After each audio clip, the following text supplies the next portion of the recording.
Prepárate para escuchar un podcast de historias narrado por Nelson Reu y Tere Reu. Esto es ¿Qué tal, Tere? Historias de Christopher Nolan. En este episodio vamos a hablar de las películas de Christopher Nolan.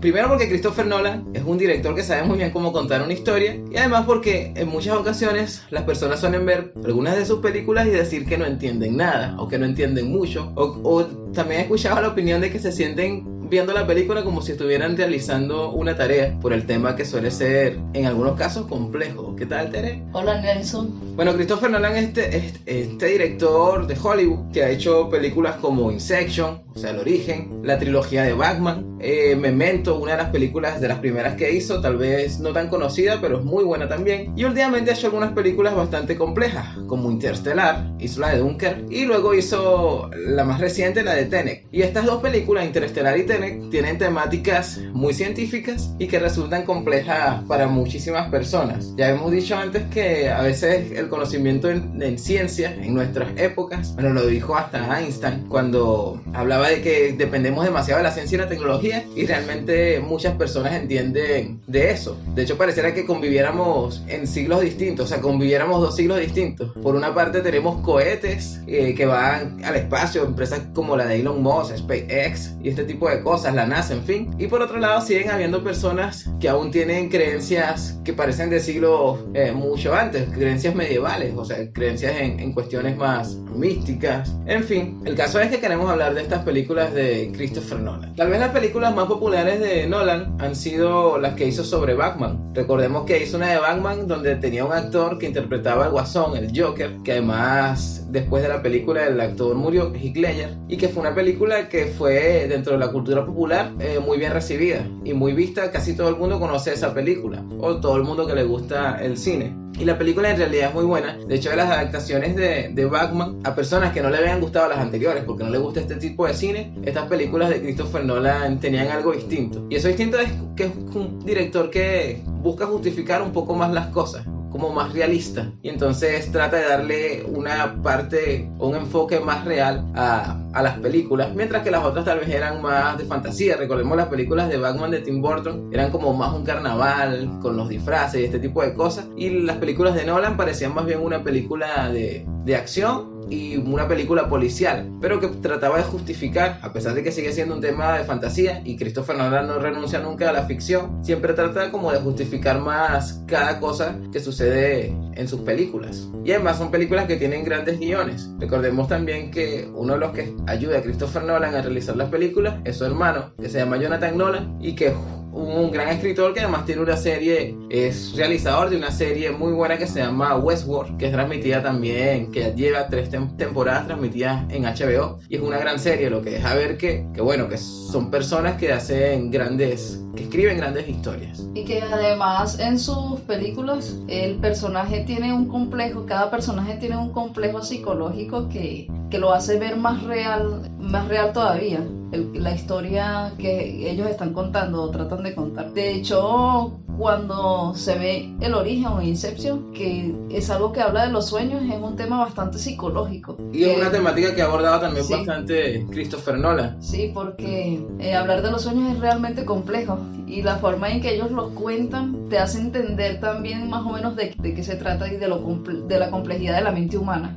Para muchos esta película del Origen es la mejor película de Christopher Nolan, y es una película de la que se han hecho un montón de versiones o de parodias o de easter egg. Por ejemplo, en Los Simpsons hay un capítulo basado en El Origen. O sea, se hace referencia de esa película en muchísimas otras situaciones. Pero las películas que vamos a tratar son las que tienen más temática científica. La primera, Interestelar, que fue la que produjo antes. Y luego la de Tenet, que fue la última que hizo Christopher Nolan, dirigió. En la película de Interestelar es una película donde hay una situación de un futuro distópico, temática que no parece tan extraña o tan desconocida, que hemos visto muchas temáticas de este tipo en muchas historias. O sea, un futuro distópico donde al parecer la humanidad tiene muchos problemas, está al borde de su extinción, donde el futuro es horrible. Y en este caso, bueno, lo que faltaba era como alimentos que no se daban en las tierras, las tierras como que estaban inertes, y la solución era, bueno, faltaba información para poder producir alguna tecnología que ayudara a salvar el planeta. Y además había había una contaminación que estaba matando a la gente en el aire, en el ambiente. Parecido ahora al virus que tenemos ahorita, que hay que cuidarse demasiado, que la gente tenía que usar mascarillas, de hecho, o taparse la nariz para no contaminar sus pulmones. Sí, tratan aquí de un tema ambiental, pero además ese tema, algo parecido había ocurrido en el pasado en alguna localidad de Estados Unidos. Como necesitaban información y no la poseían, la manera era ir hasta un agujero negro y en ese agujero negro conseguir la información. Esto de entrada ya parece rarísimo, o sea, ¿por qué tener que viajar hacia un agujero negro para conseguir esa información? Bueno, resulta que la física está como, por decirlo de una manera pedagógica, o sea, que se puede explicar y entender más o menos sencillo,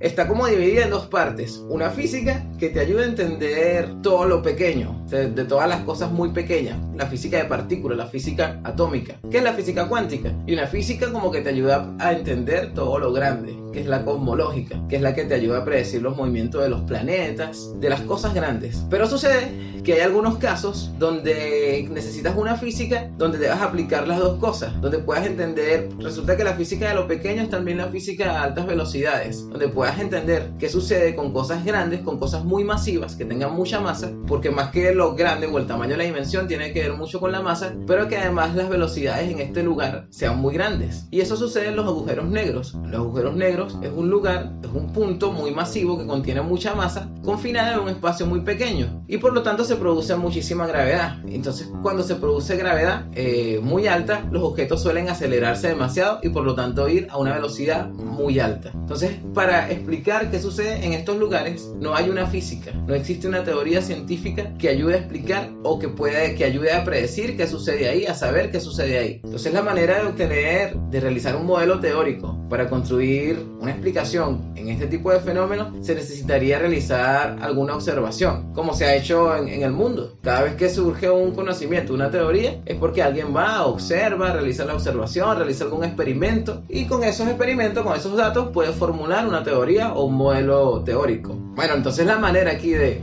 poder formular una teoría, un modelo y luego producir alguna tecnología era ir al agujero negro con esa información que había que recabar en ese agujero negro. En el caso de la película, un agujero negro que se llamaba Gargantúa. Además, en esta película, suceden cosas que tienen de tipo personal entre los personajes. Hay un padre que es el que tiene que viajar a buscar la información, que aquí hay un poco ya de lo del héroe, de esa persona que se sacrifica por el resto, que realiza un viaje, que sacrifica incluso, pues está dispuesto a sacrificar su seguridad, su vida, sus cuestiones personales en busca de un bien mayor. Este es este personaje, el que realiza este viaje del héroe, que es la persona que se va dejando a su familia y sacrificando todas las cosas que tiene para poder salvar al resto de la humanidad. Que aquí además el héroe siempre tiene que salvar a un grupo grande, o a una población, o a la humanidad entera, como en este caso. Y existe la conexión entre ese personaje y su hija, que al final termina siendo la científica que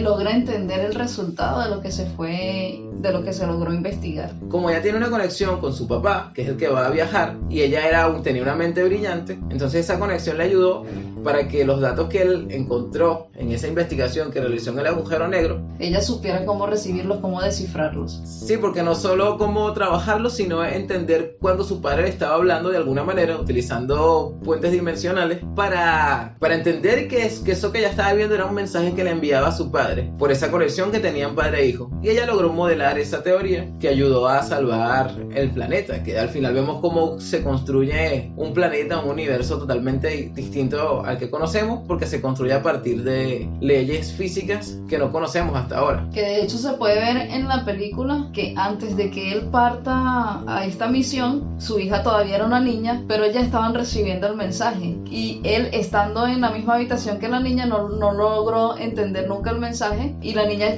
como que trataba de decirle: aquí está sucediendo algo. Ella se dio cuenta de que estaba sucediendo algo, pero no entendieron eso en ese momento, ninguno de los dos. Ella era muy pequeña, él estaba pensando en otra cosa, estaba pensando en que debía irse, que tenía que dejarla y todo eso, y en ese momento no entendieron el mensaje. Pero la cuestión es lo de la época. Cuando era niña, él incluso antes de irse ya estaba recibiendo el mensaje que él mismo se había mandado y en ese momento no lo entendieron, pero más adelante en la película se explica o se ve cómo fue que sucedió esto y que es la parte como compleja de entender de la película. Tal vez nos cuesta entender este tipo de tramas, que además está basada en ciencia real, o sea, está argumentada en ciencia real, intenta no violar ninguna ley de la naturaleza por las concepciones que tenemos previas, por ejemplo, de un concepto como el tiempo. Nosotros creemos, todavía yo creo que la población sigue creyendo, incluso las personas más cultas, que el tiempo es algo absoluto, que si yo tengo un reloj, ese reloj va a tener la misma percepción del tiempo que tiene el reloj de otra persona. Y resulta que el tiempo no es absoluto. El tiempo para una persona depende de su percepción, depende de cada observador. Y este tipo de cosas nos cuesta entender. Entonces, aquí Christopher Nolan juega con el tiempo. Por eso podía enviar mensajes incluso antes de partir, porque está el sujeto que todavía no ha partido y están ya recibiendo mensajes en su casa y resulta que el mensaje lo está enviando el mismo sujeto, sí. El mismo sujeto. Y la percepción que nosotros tenemos del tiempo, o sea, la película ya empieza a violar esa percepción que tenemos nosotros del tiempo, porque nosotros percibimos el tiempo de otra manera. Nosotros recordamos el pasado, no recordamos el futuro, por la manera en que nosotros entendemos el tiempo. Entonces tal vez para entender este tipo de cosas lo que hay que tener es una apertura normal,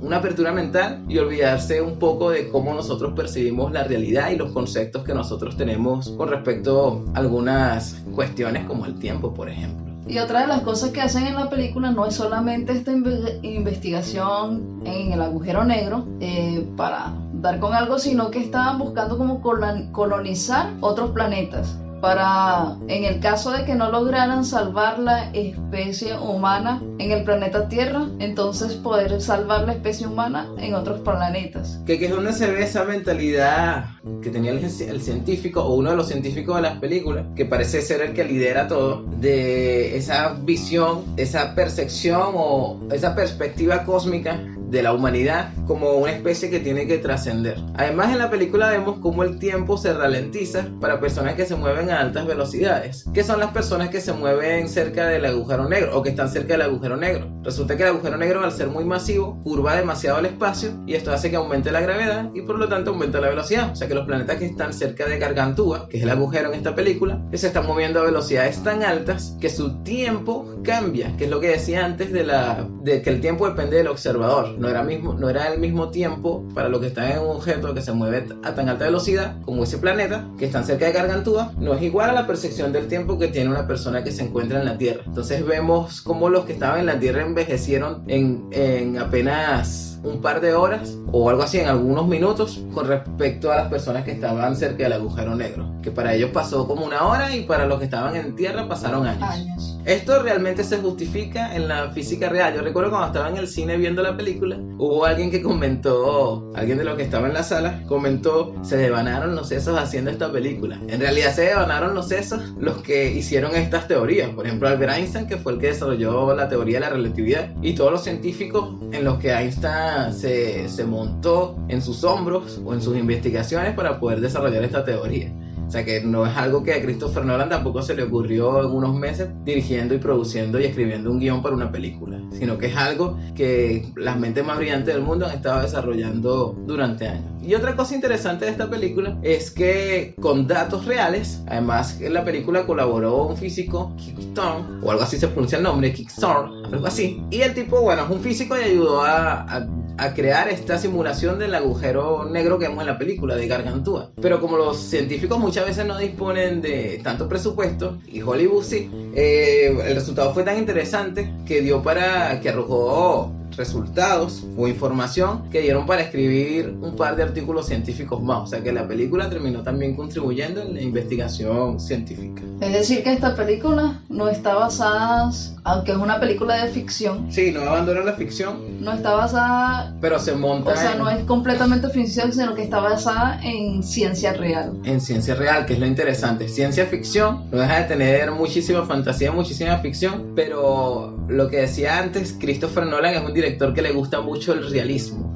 Como que un tipo que ama la verdad, entonces busca justificar, tiene esa obsesión por justificar cada cosa. Incluso en Batman se veía cómo trataba de justificar cada acción del personaje y cada suceso que pasaba en la película. Y por eso es que también le incluye la parte psicológica de cada personaje. Sí, la profundidad psicológica para entender mejor el actuar de cada personaje. Sí, entonces los personajes terminan siendo muy complejos en sí mismos. Y lo mismo sucede con la película de Tenet. También tiene mucha ciencia real, que se puede explicar. Las cosas que sucedieron en la película se pueden explicar científicamente, porque está basada en ciencia real. Y en la película de Tenet, que es esta película como de espías o de agentes secretos, que es una película, bueno, igual que Interstellar, por ejemplo, ese argumento de espía y de cuestiones de este tipo no parece ser un argumento tan ajeno a cosas que ya hemos visto, pero aquí se empieza de Christopher Nolan a introducir cuestiones de ficción y a jugar con nuestra percepción del tiempo una vez más. Nuestra percepción del tiempo es la percepción de la flecha psicológica del tiempo, es decir, nosotros recordamos el pasado y vamos hacia el futuro y no podemos recordar el futuro. Bueno, primero, el antagonista de la película, que es este tipo millonario, que se hizo millonario además porque consiguió una tecnología cuando era un soldado, encontró una cápsula que era una tecnología que se enviaban desde el futuro y él aprendió a comunicarse con el futuro. O sea, él mandaba información, podía poner información en un lugar específico en cualquier momento y eso sería registrado y podía llegar a cualquier persona que esté en el futuro, pero además a él le respondían mediante esta tecnología de inversión temporal basada en la cuestión esta de la entropía, de la inversión de la entropía de las cosas. Entonces él o la persona que creó esta tecnología en el futuro fue una científica y como había un precedente, ella se dio cuenta del potencial que tenía como arma esta tecnología y había un precedente con la bomba atómica donde los científicos crearon la tecnología y la ciencia para hacer la bomba atómica y luego Estados Unidos terminó utilizándola de esa manera, haciéndola explotar de una forma en la que hoy aún es cuestionada porque se dice que tal vez la guerra pudo haber terminado. Claro, ellos lo justifican como que bueno, acabamos con la Segunda Guerra o la Gran Guerra y derrotamos a los nazis, pero algo que probablemente sea una hipocresía, pudo haber terminado de otra manera sin necesidad de explotar un arma tan fatal como la bomba atómica. Entonces por este precedente ella decide esta información, esta tecnología, esconderla, fragmentándola como un algoritmo, fragmentándolo en varias partes y escondiéndola. Y este antagonista, que es este personaje poderoso, consigue toda la información, toda esta información y si la envía al futuro, en el futuro pueden utilizarla como un arma para desaparecer, para acabar con toda la existencia humana, como para resetear el universo o la vida del mundo, aniquilándola, pues, que es una cuestión que ahí le dan la explicación, es como que revierte todo, la entropía de todo y la línea temporal de todo, aniquilando todo lo que existe. De esta manera, porque se cruzaría la dirección del tiempo hacia la que nosotros vamos y la dirección del tiempo que viene invertida. Pero este sujeto estaba muriendo, estaba enfermo y él era como muy controlador. Incluso en la película él no dejaba que la esposa fuera libre, él la tenía manipulada y controlada, que si ella no podía irse porque la tenía chantajeada por un error que ella había cometido con una pintura y bueno, si ella se iba, si ella lo dejaba, la hundiría en una cárcel y además como ya tenía un hijo, no permitiría que lo viera jamás, o sea que ya estaba atada a él la manipulaba con todo esto y era tan controlador también que como le estaba muriendo, él decía, así como le decía a la esposa, si no eres para mí no vas a ser para nadie, con el universo era más o menos lo mismo, pues él decía, si yo voy a morir, me voy a llevar a todo el mundo conmigo, así que él tenía algo en su cuerpo que hacía que cuando él muriera se enviara un mensaje que podía ser, ahí nunca explicaron de qué manera era, podía ser un email, pero que llevaría esa información, mandaría esa información con el algoritmo para tener esta tecnología, pues la enviaría al futuro y entonces en el momento en que él muriera se enviaría este mensaje, en el futuro tendrían la información y acabarían con la existencia del universo, activando esa arma. Así que lo que tenían que hacer, la misión era conseguir desactivar esta información que él tenía, o sea que cuando él se muriera nada más él y no se acabara el planeta. Y bueno, hay un montón de cosas que suceden en la película. Por ejemplo, ella se da cuenta que puede matar al tipo porque cuando ve que el bote viene y recuerda que ella cuando venía en el bote la primera vez, sin estar invertida, vio que saltaba una persona que ella pensó que era la esposa del tipo, que él dice que sintió envidia, la esposa no, la amante del tipo, que ella sentía envidia de ella porque ella saltó del yate y pudiendo escapar, pues ella era libre y yo no. Y se dio cuenta en ese momento que realmente la que saltó fue ella después de matar al tipo. O sea que se dio cuenta que podía matarlo y que había funcionado, pues. Que no había, que ya cuando lo mataba no extinguía el universo completo, sino que nada más mataba al tipo. Y al mismo tiempo hay una parte interesantísima entre los dos personajes que son como los dos héroes, que es este tipo Washington y Robert Pattinson, porque hay una parte en la que al final de la película se ve que este tipo Washington al final es quien dirige toda la operación, que es el negrito, dirige toda la operación, pero para hacer eso tiene que invertirse y viajar hasta el pasado, ya con todo lo que conoce, pues, para que la cuestión funcione. Que, bueno, como es una cuestión todo lo que con los tiempos, en realidad ya todo había pasado porque ya habían logrado cumplir la misión. Y en el momento que se moría, que se despedían, Robert Pattinson, o el personaje Robert Pattinson, iba a morirse porque ya lo había visto morir, que era quien lo había salvado. Gracias a él había funcionado la misión, porque a él lo iban a matar antes de que pudiera destruir la información o el chip que mandaba el mensaje con la información del algoritmo para acabar con el universo. Y Robert Pattinson fue quien se puso en medio, o sea, fue quien se atravesó y tomó la bala y murió en ese momento, pues. Y él no lo sabía, pero se dio cuenta porque Robert Pattinson llevaba el mismo bolso, como tenía este traje todo raro de cuando viajaban, cuando estaban invertidos, pero Robert Pattinson tenía el mismo bolso que el soldado que se puso en medio entre él y la bala cuando lo iban a matar para que no cumpliera la misión. Y Robert Pattinson tenía el mismo bolso cuando estaba entrando a la cámara. Bueno, y así ya habrá un montón de detalles que viendo la película más veces también se podrán notar. Pero en esta película, Christopher Nolan juega con teorías científicas que hablan de 3 flechas temporales. Una es la flecha psicológica, que es nuestra percepción del tiempo, la manera en que nosotros entendemos el tiempo. Y hay otra flecha que se llama la flecha de la entropía, que de esta vamos a hablar un poquito más a fondo en un momento. Y hay otra flecha, una tercera flecha, que es la flecha cosmológica, que es la de la evolución del universo, de nuestro universo que se está expandiendo desde el Big Bang hasta, bueno, se ha continuado expandiendo siempre. La flecha termodinámica del tiempo es la flecha importante en esta película, que además creo que si nombran las leyes de la termodinámica en la trama, en algún momento de la trama de la película, bueno, porque se basa prácticamente en esto. Si nosotros vemos por ejemplo, algo que se rompe, un espejo que se rompe, tú lanzas una piedra hacia un espejo, hacia un vidrio y ves que se rompe. Eso es fácil de ver. Ahora, pero nunca hemos visto, por ejemplo, que un espejo esté roto y que de repente empiece a rearmarse, como si fuera hacia atrás. O sea, lo pudieras ver si de repente... Es una cinta de video. Claro, si lo regresas. Por eso es fácil tener esa imaginación. Si lo grabas, lo regresas y ves cómo se vuelve a reunificar. Bueno, resulta que podríamos interpretar ese espejo antes de romperse, o ese vidrio antes de romperse, como un estado de orden. Y después que se rompe, es un estado de desorden, que es fácil de lograr. Simplemente lanza una piedra hacia un vidrio y ves cómo logras que se rompa. Ahora trata ahora de devolverlo a su estado de orden, donde él no estaba roto. Es algo mucho más complejo, es algo que no puedes lograr. Esto, la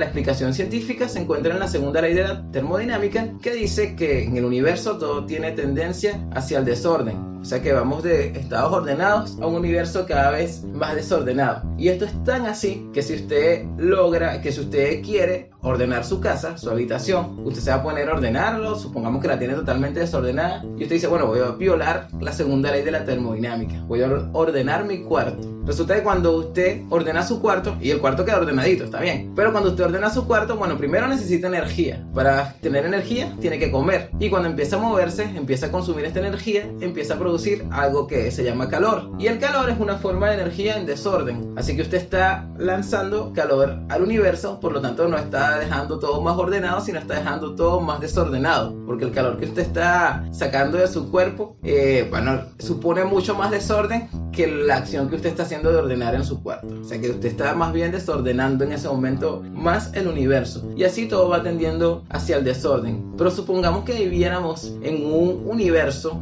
donde la flecha de la entropía estuviera invertida, es decir, un universo donde las cosas no tendieran al desorden, sino la tendencia natural fuera al orden. ¿Qué sucedería? Bueno, primero habría cosas muy complejas de resolver, como por ejemplo moriríamos antes de nacer, o por ejemplo con la alimentación tendríamos un problema, porque cuando comemos, que producimos calor, estamos produciendo más desorden. Ahí sería raro ver cómo sucedería, y veríamos cosas como que los espejos empiezan los vasos que se quiebran, los espejos que se rompen, empiezan a volver a un estado donde no están rotos. Por ejemplo, si nosotros tenemos un cubito de rugby, el cubito este que tiene colores por los lados, si tú empiezas a moverlo aleatoriamente, y él estaba primero lo tenías ordenadito, si tú empiezas a moverlo o aleatoriamente, lo más probable es que te va a quedar el cubito desordenado. O sea, sería rarísimo que tú cerraras los ojos, empezaras a jugar con el cubito y cuando los abrieras tuviera el cubito ordenado. Eso no va a suceder, es muy improbable que suceda. Entonces esa es una prueba de que las cosas tienden al desorden. Y otra cosa, por ejemplo, donde se puede evidenciar, la gente tiene la costumbre de decir, a medida que va creciendo, antes todo era mejor. Bueno, pero esa también es un poco la percepción de la gente. En esta película lo que sucede es que la flecha, en algunos casos, en algunos personajes y en algunos objetos, la flecha psicológica del tiempo no va en la misma dirección que la flecha de la entropía.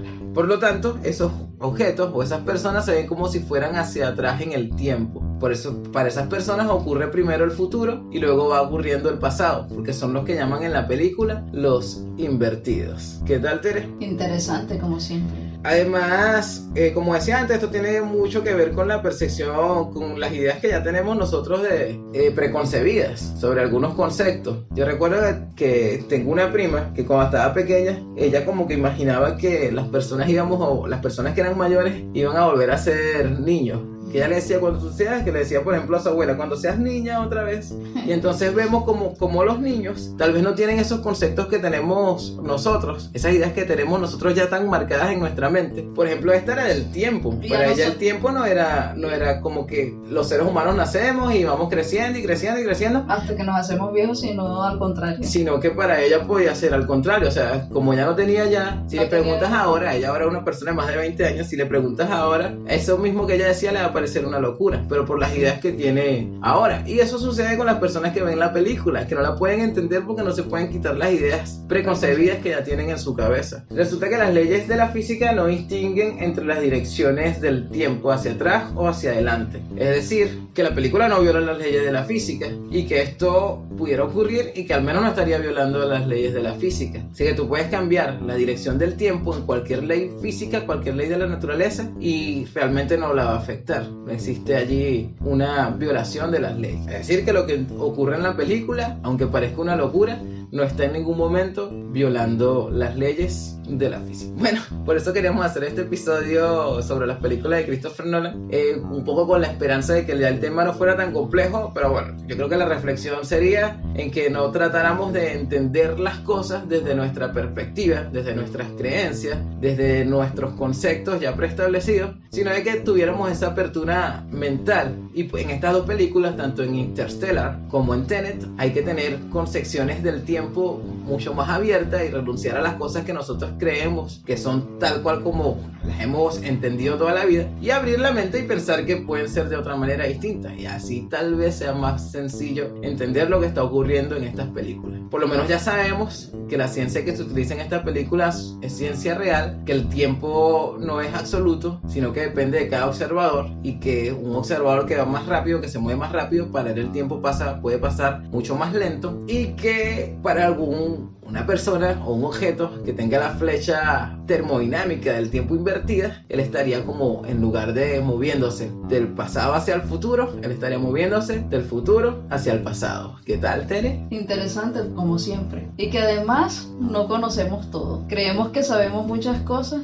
o que conocemos lo básico, por lo menos lo básico del conocimiento, y en realidad desconocemos más de lo que sabemos. Y que lo que conocemos puede estar equivocado y puede cambiar en un momento. Y además la ciencia es flexible con esto. Si aparece un conocimiento que es mejor que el que teníamos, que abarca más que el que teníamos, lo vamos a sustituir sin ningún tipo de complejo. Y esta fue nuestra historia de hoy. Nos escuchamos en un próximo episodio de ¿Qué tal, Tere?